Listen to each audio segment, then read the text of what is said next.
ஒரு 500 ரூபா தான் கொடுமா. என்ன கொடுத்த வச்ச மாதிரி கேக்குறீங்க? ஆமா கொடுத்தா வச்சிருக்கோம். 5000 உரிமை தொகை வந்துச்சுல்ல, அருந்து எடுத்து கொடு. ஓ அப்படியா? ஒரு மெசேஜ் ஃபார்வர்ட் பண்றேன், அதை பாருங்க. என்னது கரண்ட் பில் 6000 ரூபாயா? ஏசிய போடாதீங்க போடாதீங்கன்னு சொன்னா எங்கடா என் பேச்சை கேக்குறீங்க? ஏசி போடுறது தப்பு இல்ல, உங்களுக்கு ஓட்டு போட்டோம் பாத்தீங்களா, அதுதான் தப்பு. போய் கரண்ட் பில்ல கட்டுற வழிய பாருங்க. ஏன் இந்த வேலை உன் பையன் செய்ய மாட்டானா? நான் போய் இபி ஆபீஸ்ல அசிங்கமா நிக்கணும். எனக்கு கட்சி வேலை இருக்கு. ஏது கட்சி வேலையா? முதல்ல தலைவர், அதுக்கப்புறம் அவரு பையன், அதுக்கப்புறம் அவரு பையன், கடைசியா பேரனும் வர போறாரு. இதுக்கு பாக்குறதுக்கு பேரு கட்சி வேலையா? அந்த குடும்பத்துக்கு பண்றத நம்ம குடும்பத்துக்காவது பண்ணுங்க. போய் கரண்ட் பில்ல கட்டுங்க.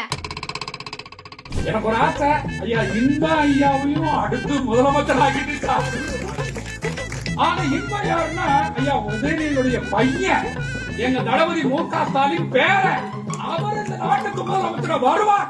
சிந்திப்பீர், வாக்களிப்பீர். தேசிய ஜனநாயக கூட்டணிக்கு.